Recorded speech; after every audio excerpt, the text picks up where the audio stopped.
Okay, so far what we've said is that you can have different back-to-back indifference curves that represent Pareto optimal points all along the Edgeworth box, and together they construct the contract curve, and that at an equilibrium point, the marginal rate of substitution for both Jeffrey and Elizabeth, the two players, must be the same.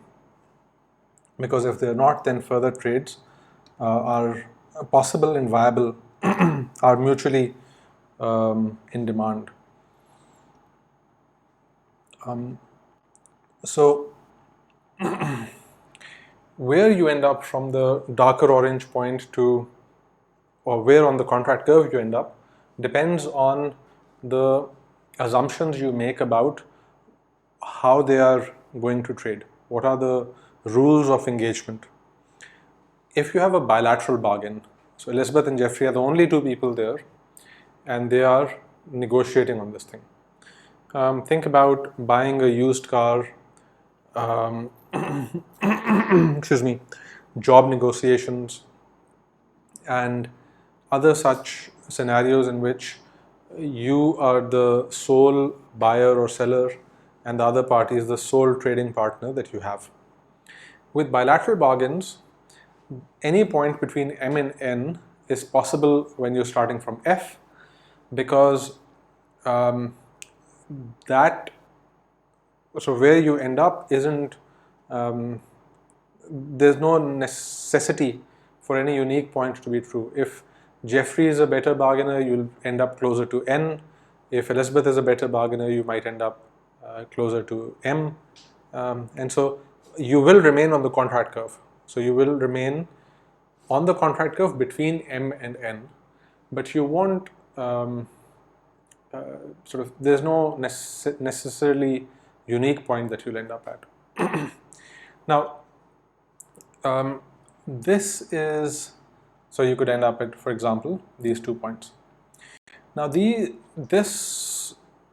reason that we use the Edgeworth box in economic theory has to do with trying to build a general equilibrium model. A general equilibrium is one in which all markets are clearing or are in equilibrium, versus a partial equilibrium in which, for example, you can have a market clearing price in the labor market, but for example, not in the capital market. I'm not going to get into the depth of this for a second. So the details of general equilibrium are not important for us right now. What's important is to understand that the Edgeworth box has a purpose beyond a bilateral bargain between Jeffrey and Elizabeth. So now imagine that, to start understanding this, imagine that Jeffrey and Elizabeth are engaging in their interaction in a market. So imagine that we have hundreds of Jeffreys and thousands of Elizabeths, right? In a competitive market where there are many such Jeffreys and Elizabeths, there must be a market price, because if, let's say, one Jeffrey is a very good negotiator, he gets one Elizabeth to accept a less favorable outcome such that it's closer to N, then that Elizabeth would have an incentive to switch away from this Jeffrey and go to a more lenient Jeffrey.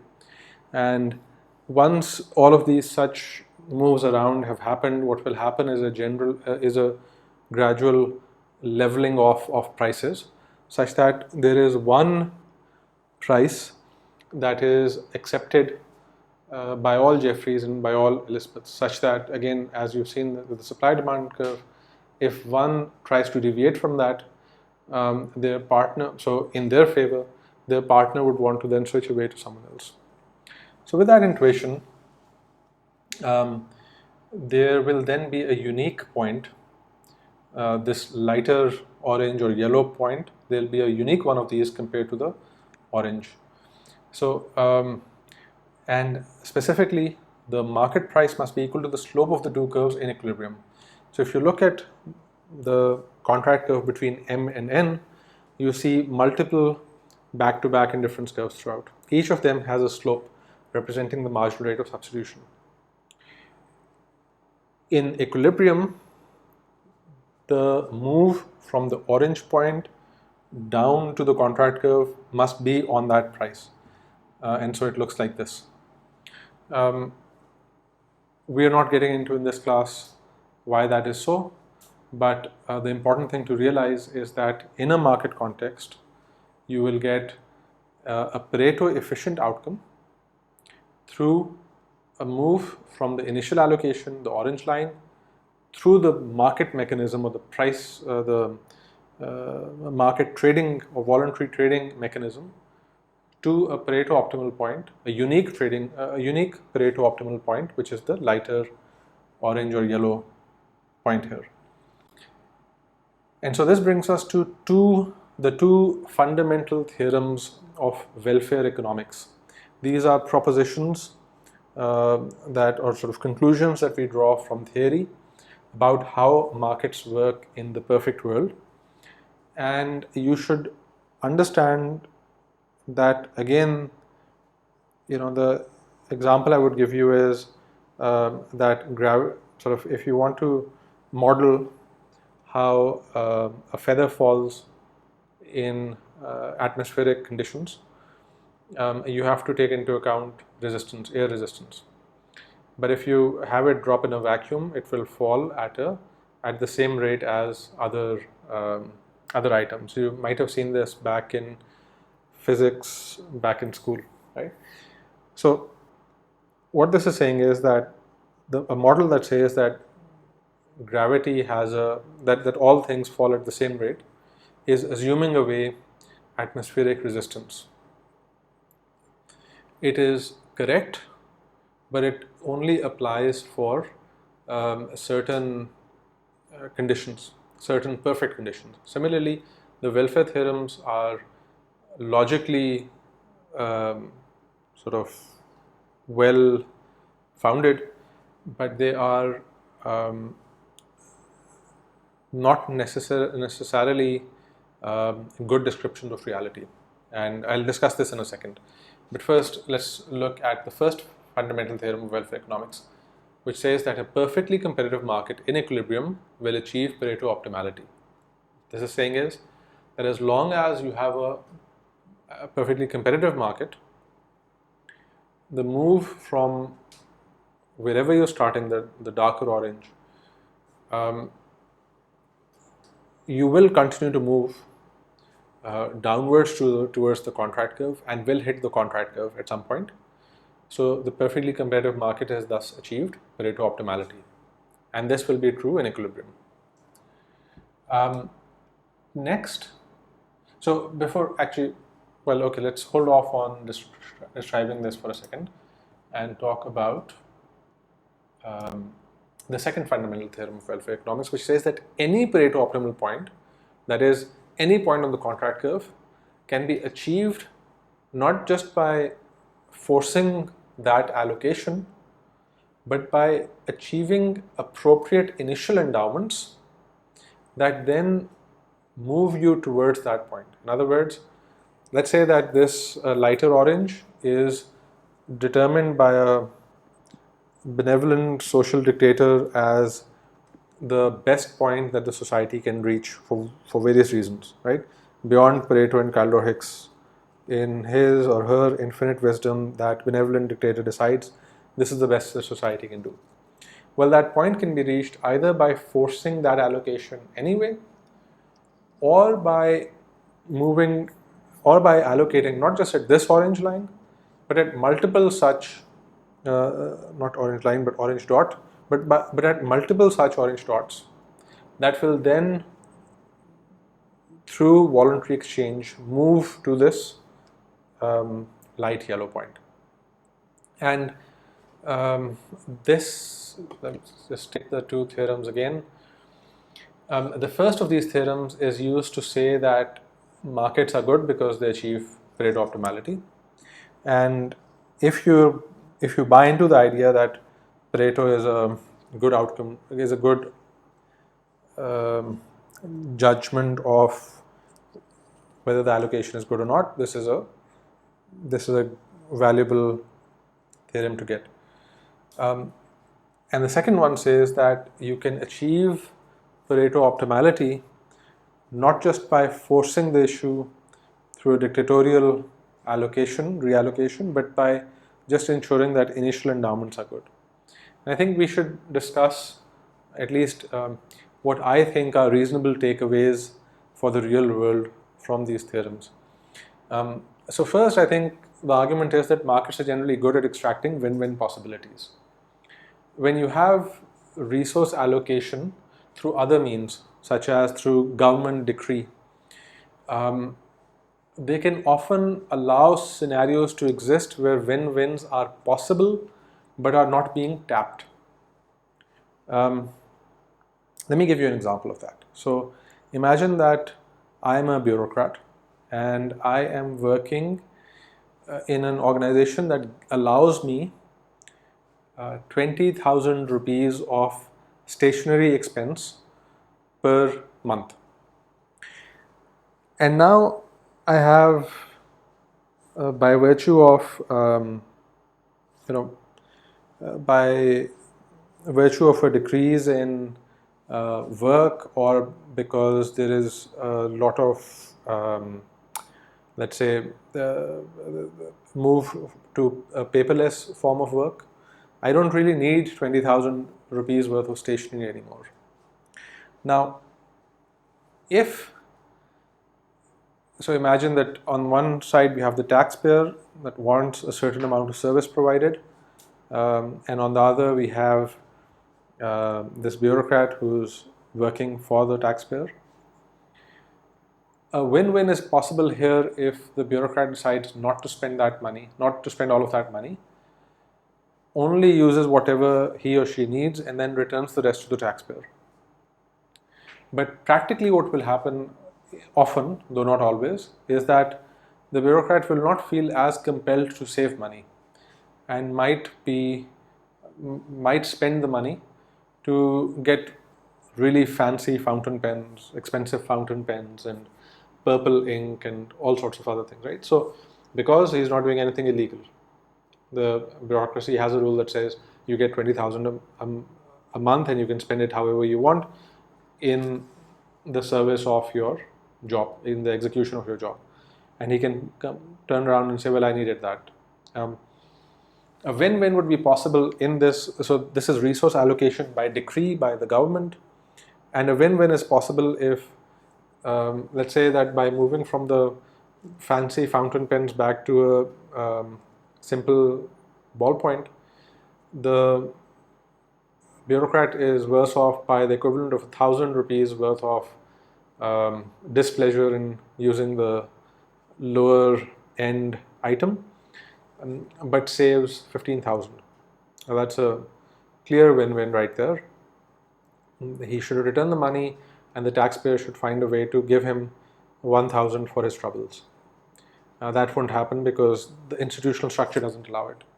If on the other hand you have a business that has some stationery requirement, maybe they have forms that they have filled out by their customers, when the demand or the need for stationery goes down, they will save that money.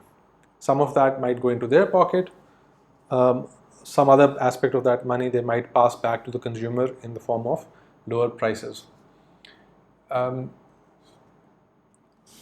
other thing to keep in mind is that markets need to be competitive and that we need to correct externalities where possible. So this result that we saw was only for competitive markets and does not apply if we have externalities. So keep in mind that real world markets can create such win-loss scenarios where the one party's actions are creating a loss for other parties, but they don't have to really bother about that. So for example, if I'm driving my car and I'm creating smog, that creates a loss for the rest of society, but at that point I don't have to internalize the loss that I'm creating for the rest of you. And so externalities are a good reason to create some form of market restrictions. Now, but I think generally speaking, the value of markets is underestimated, especially in our country, where a lot of commentators and senior tarjiakars and junior tarjiakars are very fond of suggesting that the government has to come in and allocate things one way or the other, rather than saying that let's have competitive markets, let's have a good initial allocation, which I'll come to in a second, and let's make sure that if there are externalities, there are rules or regulations that restrict such activities. So in the West, you have emissions requirements, very strict emissions requirements, and cars are checked once every 1 or 2 years to ensure that the gases coming out of their exhausts are not more harmful than is allowed by law. And so there are these mechanisms by which you can correct markets, provided you can get your governance in shape. Now, moving to the second fundamental theorem, this is saying that any Pareto optimal point can be achieved with appropriate initial allocations. But the problem here is that if you look at the edge of the box again, both the dark orange points at the edges, the extremes, are still Pareto optimal. And so saying that a Pareto optimal point can be achieved with appropriate initial endowments is not necessarily very useful. I think the other value, though, and this is a knock against both first and second fundamental theorems, I think the value of the second theorem is as follows. Imagine that you're starting off from the dark orange point where Jeffrey has nothing and Elizabeth has everything. One way to move is for the government to come in and take X amount from Elizabeth and of both raspberries and Y amount of apples, and move them back to the indifference curve in the middle that I've shown, right? The middle point, light yellow point. Another way to reach that outcome might be for the government to say that's a big intervention, maybe it comes with enforcement costs, maybe it's too disruptive to society. So let's make a move not to that point, but to another point from which they can trade and reach the middle point. And so in that case, the government can take less invasive interventions and can create some redistribution that then markets will move people back to the desired point.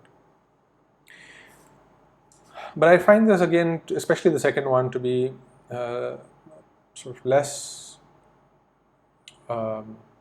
valuable, because first of all, Pareto efficiency, as I've said repeatedly, is not necessarily the goal, and second, because distribution is important, and so figuring out getting those initial endowments correct is actually still a big deal. So I think the conclusion, though, that we can draw is that markets have a lot of value for resource allocation and should be used as a default, perhaps.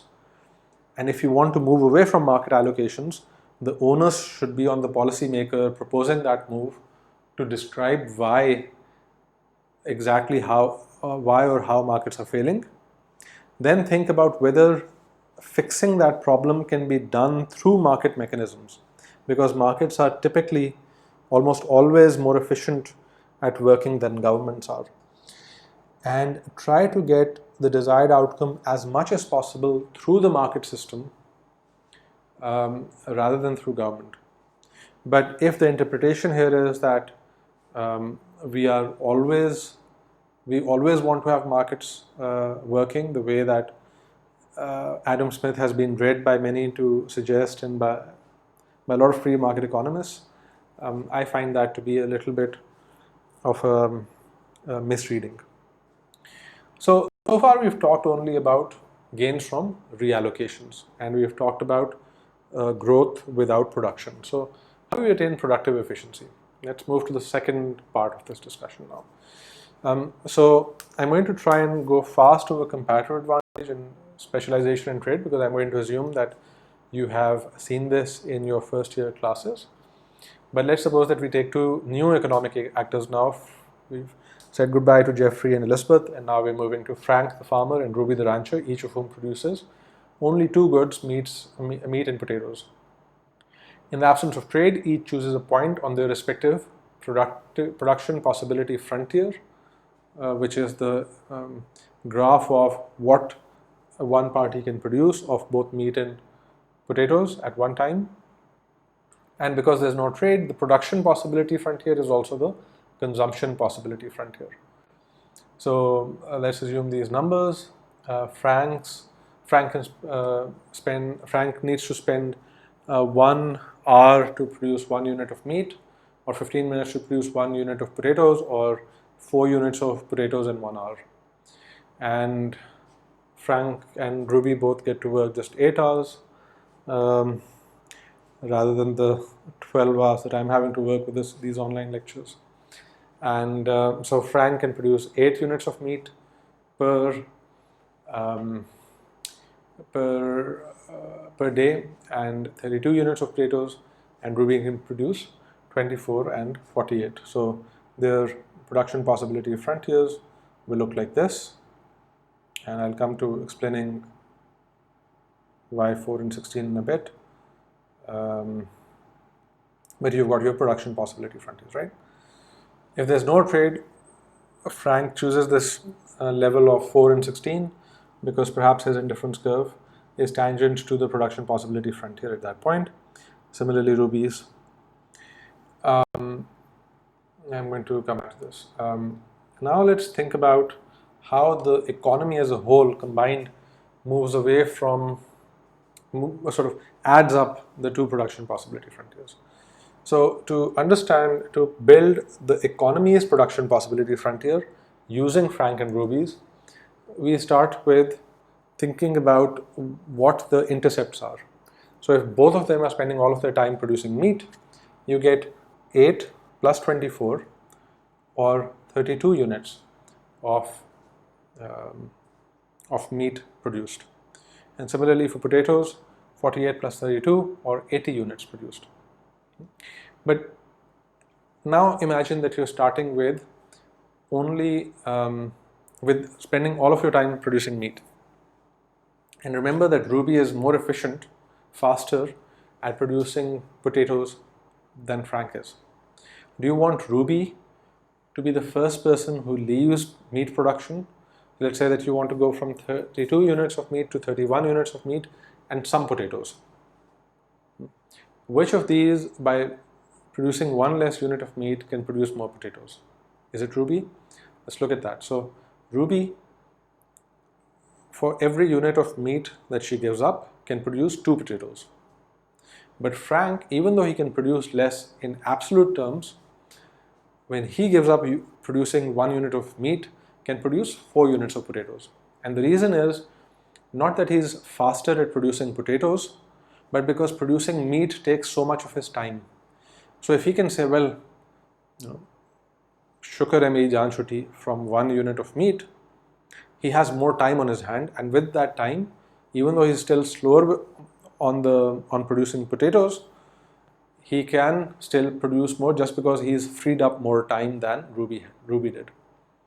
So as we move from 32 units of meat downwards, we should first use Frank to produce potatoes. Okay. And it is only when Frank has stopped producing meat altogether and is producing only all 32 of the units of potatoes that he can produce, that we should then start considering a move to, we should start taking up Ruby's time if you still want further potatoes still. And conversely, if we started from potatoes, producing only potatoes, when you wanted to move towards meat, now for every unit of potatoes that Ruby gives up, we get half a unit of meat produced. Whereas for Frank, every unit of potato that he gives up producing, he only makes a quarter a unit of meat. And so you always want to use Frank before Ruby to produce potatoes and Ruby before Frank to produce meat. Only when Frank's time is fully exhausted and you still want more potatoes should you start eating into Ruby's time. And only when Ruby's time producing Ruby's time producing meat is fully exhausted should you start moving her towards potato production.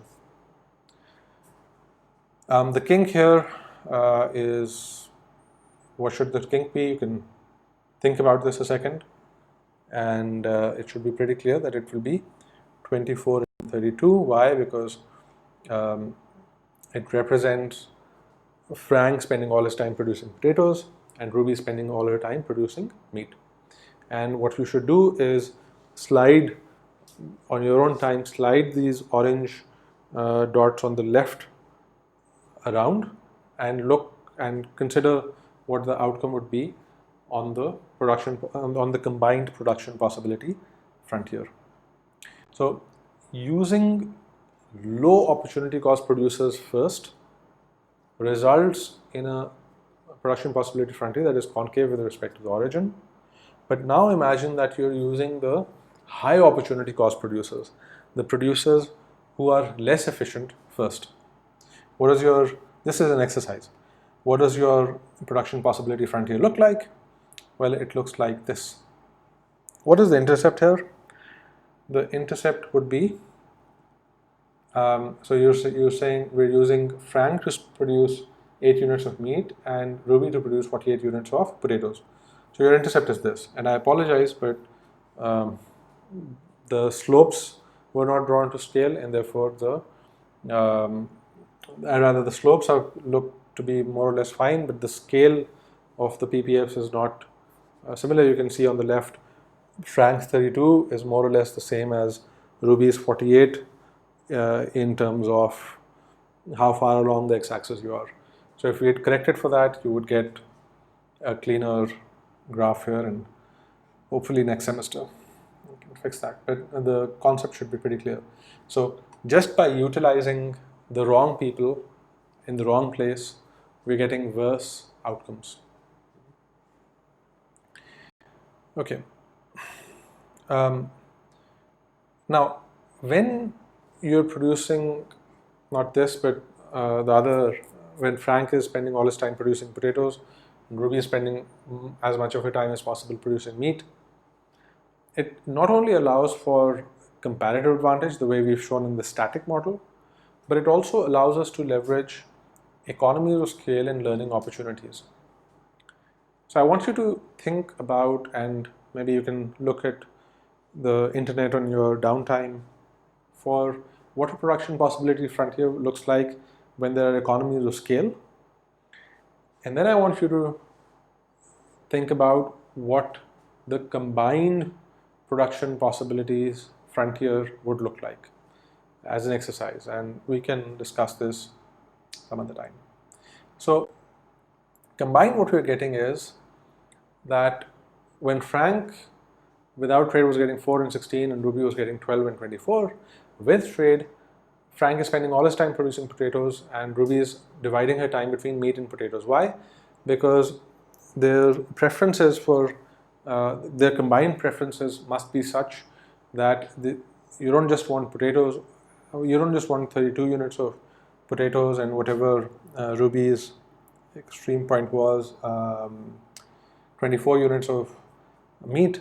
You want a mix such that combined Ruby and Frank want 18 units of meat and 44 units of potatoes. And so having produced that, they can trade certain amount and increase consumption for both of them. So if you look at, this was the production possibility and the allocations when they weren't trading that we looked at. Now with production, Frank's production with trade is 32 units of potatoes and no meat, and Ruby's production with trade is 18 units of meat and 12 units of potatoes. And this has allowed both to consume more than they would have if they were not trading. And remember, this holds true despite Ruby having an absolute advantage for both goods. So this is the argument for comparative advantage. And if you have more if you have people focusing on producing what they're good at, you get further specialization. Intuitively, think about an economy. Think about a village. And imagine the village is in a remote area. You'll often find that there are tradesmen that do many things in that little village. So you might have someone who's both a plumber and an electrician, someone who is both a nai and a kasai, and different sort of skills they're combining. Why is that happening? Is because the ecosystem that they're living in is too small to allow people to specialize. So if I said I'm going to be the nai in a village of 100 people, well, people aren't getting enough haircuts for me to sustain that. So it's better for me to create a mix. And there aren't enough people in that village to specialize into all of the trades that are needed, and so people become, the wonderful word in Urdu, relu katta, right? They become a little bit of this and a little bit of that, and they're not as specialized. Whereas the larger the ecosystem, so if all of these 100 people in that village move to Lahore, then it's very hard for them to be jacks of all trades. They would need to make a name for being specialists in one area. And this specialization will enable the 100 people to be more productive overall. This, in some sense, is the core argument for why you want to break trade barriers also, because the more specialized and the larger the economic ecosystem in which you are operating, the more economies of scale you can unlock, the more specialization you can get. And even though the economies are becoming more reliant on one another, they are also growing economically. So to sort of firm this up, the idea of comparative advantage up, let's give you another example, which is, should Serena Williams mow her lawn? So let's say she's an athlete and she can mow her lawn in 2 hours. In the same 2 hours, though, her time is very valuable. She can film a commercial and earn $30,000, let's say. By contrast, Forrest Gump can mow the same lawn in 4 hours. He's weaker, takes longer, is slower. But crucially, in the same 4 hours, he can just earn $50 at McDonald's serving burgers. He can't do, the opportunity cost of his time is not very much. So even though Serena has an absolute advantage in mowing lawns, her opportunity cost is higher and Forrest is lower. So just the same as Frank was able to move towards potato production even when Ruby was better at producing potatoes overall, the reason that he moved was that it was wasting his time to produce meat too much. Similarly here, even though Serena can mow her lawn quicker, it would waste her time to mow her lawn. And Forrest has less less waste created by spending his time mowing that lawn. And so Forrest has a comparative advantage in mowing. And as long as Serena pays Forrest more than $50 and less than $30,000, both of them are better off if Forrest mows the lawn and Serena films the commercial. Now, of course, there are complexities to everything, and you can talk about Forrest learning and becoming better at what he's doing, and so wanting to produce as much as possible. But I think it's extremely important to keep in mind that if you want growth, you have to expand your trade area. And that trade area can be both within a country by creating better connections, better transport, better communication, even just linking people up over the phone, things like this. So I'll give you an example of this. We're all in lockdown. So imagine that there were restaurants that were not online before that are now online. So previously, um, so um, now that these restaurants are online, initially perhaps the cost of searching for a restaurant being online, a restaurant to go to and get food from might have been greater. But by virtue of having restaurants connected, you're now able to go and get food from the place you want. But also, these restaurants should now start specializing more, because if a restaurant is only if there's only one restaurant in a market, then it has to cater to all tastes. So someone likes Chinese and someone likes desi and so on. Think about a hotel. If you looked at a hotel's restaurant menu, they'll have a little bit of everything. Why? Because in a hotel, you don't have easy access to restaurants from outside. Conversely, in a place where you've got that sort of access, restaurants should really specialize in doing a few dishes really well rather than creating a very large menu, because if that particular dish is worse than what other restaurants are producing, a more specialized restaurant is producing, then the online buyer will go to the specialist, right? So creating a more connected or larger trade area creates greater specialization also. So next, I want to tie together both the Edgeworth box and the idea that trade allows for better allocative efficiency and the idea of productive efficiency. So think about, we've got now Jeffrey again, and Jeffrey has a production possibility frontier. In fact, imagine that this isn't really Jeffrey's production possibility frontier necessarily, but we're looking at the combined production possibility frontier with Elizabeth also, and we're going to assume that there's no kink. They've got these curved production possibility frontiers. So combined, you get this is the total production possibility frontier. Now we can demonstrate, I will not in this class, but we can demonstrate that in market equilibrium you'll get a point such that the marginal rate of product transformation, in other words, the rate at which the economy transforms apples to raspberry or raspberries to apples, not literally, but by planting different things on the same land, for example, this slope will relate to something once that production is done, will relate to something relevant in how this amount that is produced will be distributed. Now, once production is done and you have this orange point, you can draw an Edgeworth box between Elizabeth and Jeffrey. And now you've got, let's see, you can have a quadrant curve and there are two indifference curves. And the slope of the marginal rate of substitution, the slope of the indifference curves inside should equal the marginal rate of product transformation of the production possibility frontier. You can play around with this and think about what would happen if this was not true.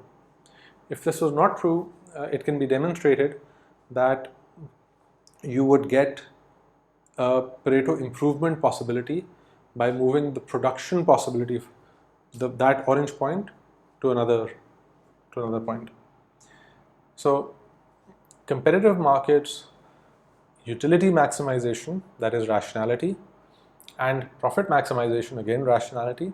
So competition and rationality implies that the marginal rate of substitution between Jeffrey and Elizabeth is equal to the price ratio, which is also equal to the marginal rate of product transformation here. And so within the confines of the assumptions that we made about Edgeworth box, you have trade enabling both allocative efficiency as seen within the Edgeworth box and productive efficiency as we saw as we're seeing here. So productive efficiency is the decision of what to produce. And so let's start to now. This really is the theoretical structure on which the idea that trade is important is built, and the argument for why competitive markets and free trade are important. Having said this, there are also complexities to real world trade. We'll talk a little bit about some of them in a second, but before we do, let's just take a quick look at what international trade looks like and what it means. So, first of all, keep in mind that exports and imports depend on the world price, the price of the good in the world market, and that trade improves national economic well-being as gains of winners exceed losses of losers. I'll explain this in a second. Another thing to keep in mind is this Heckscher-Ohlin proposition that countries export goods whose production makes intensive use of relatively abundant factors of production in that country. So countries rich in capital, countries that are rich in capital export capital-intensive products, and countries rich in labor export labor-intensive products. So examples of this are Japan and Pakistan. In reality, politics plays a major role too. For a long time, commentators have thought that Pakistan's auto policy was being crafted pretty much in the Japanese embassy. Whether that's true or not, it certainly seems to be true. So it's speculation. But okay, so imagine, Pakistan, big exporter of textile.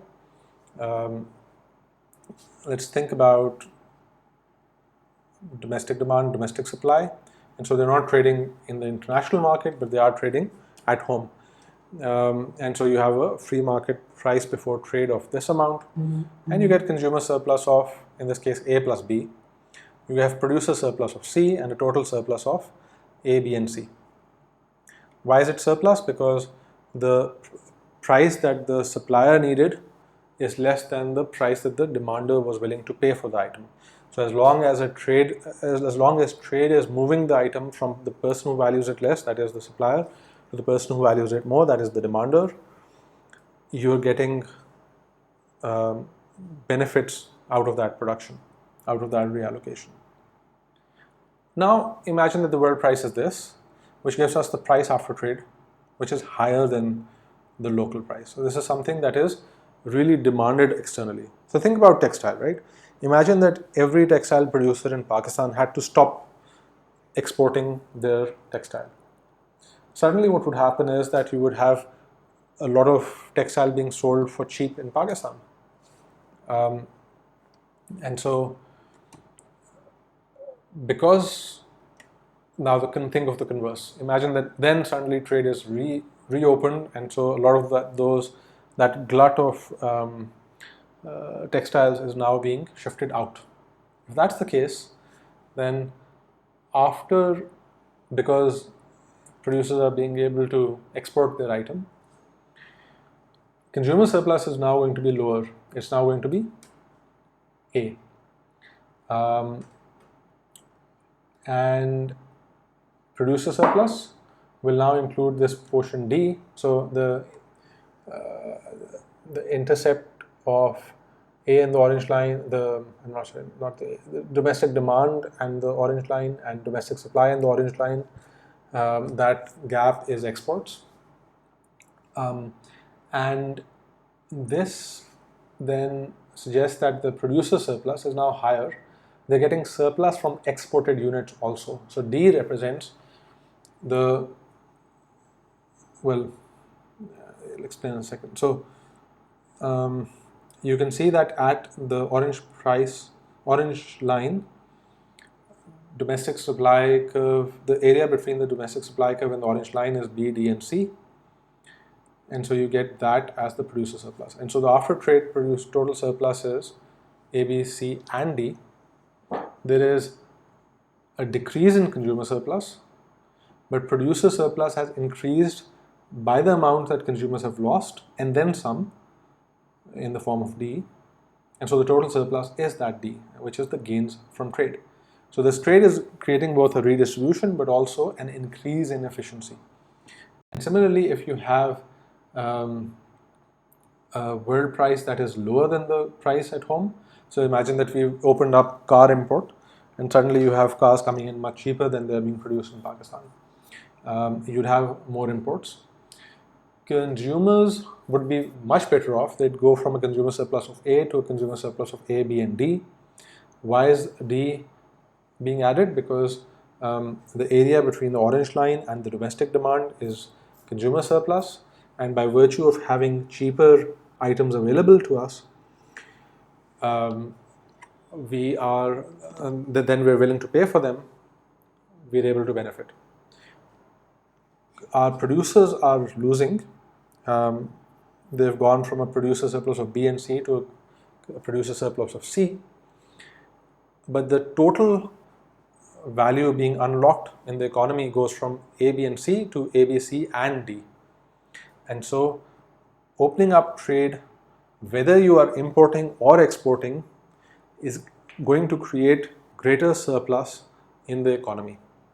A lot of people like to say, we want to export but not import. And that argument has been used to keep the car industry going, because you've emphasized the benefit that producers get over the benefit that consumers get. In the car industry, the argument that the industry will eventually grow and establish itself has been made for the last 40 years, and we haven't really seen sign of growth for the most part. It's very reliant on these restrictions on international trade that we have in place. This has caused more polluting cars to hit the roads, cars that are less comfortable, cars that are unsafe. So it's almost certain that the lack of airbags, for example, in cars has contributed directly to deaths. It's almost certain that the smog that's being created has led to children being born with respiratory diseases. But those sort of things are not accounted for, in part because those losses that are happening in the economy are very diffuse, whereas the benefits are being accrued by tax-paying producers who not only pay taxes, but also are politically very influential. It's a bad policy to have in place, but one that we persist with. So let me give you another example from the sugar industry. So India has the sale of price, or the free market price of sugar in India is consistently lower than the price in Pakistan, except in a couple of years.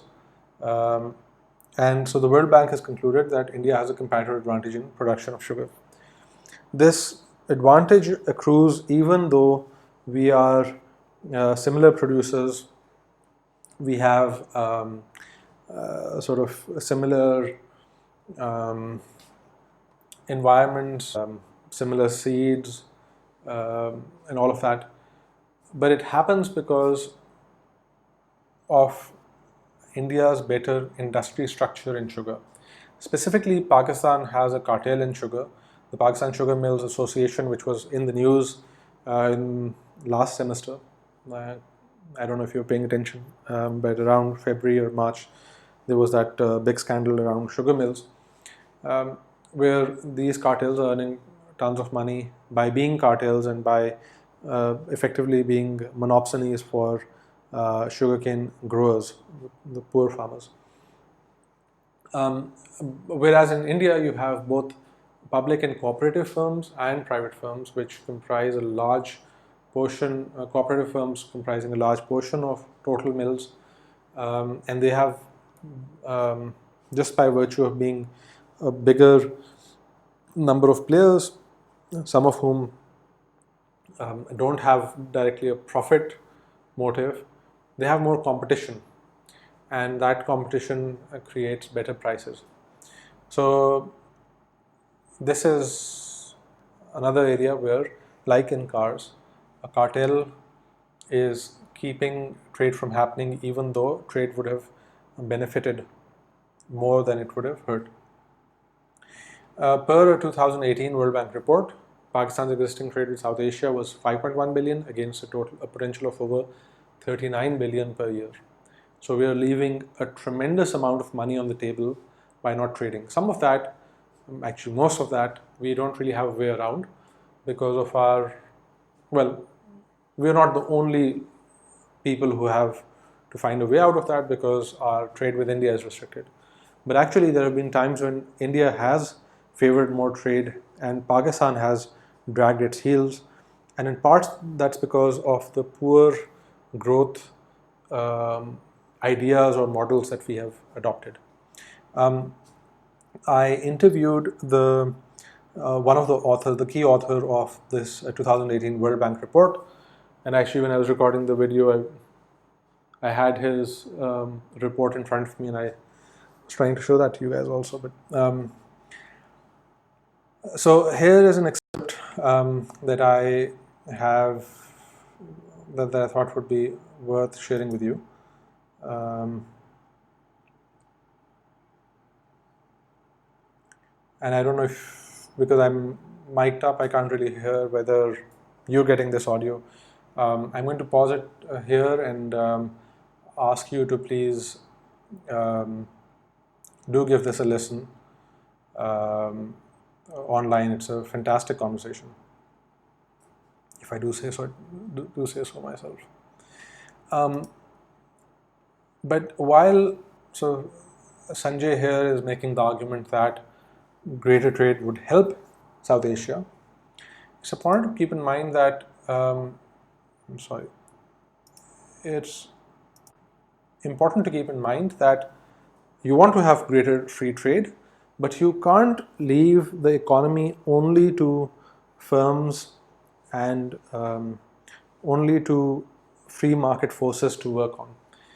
International trade requires a lot of international diplomacy. So a couple of days ago, this was in the news, and you should really read, by the way, Profit, which is a great source, also Business Recorder. These are great sources for figuring out what's happening physically in the Pakistan economy. They're not very good at figuring out the theory, that's not their job, but empirically knowing what's happening in the economy is something that we should all do more of, being more aware of. And I strongly encourage you early on in your careers to make a habit of reading at least these two newspapers, and maybe Dawn, but well, many good newspapers around. But these are great sources for knowing how the economy is working. So what happened here was that India applied for in the EU for a GI, what is called, I believe, geographic indication tag, which says basmati rice is the product of India.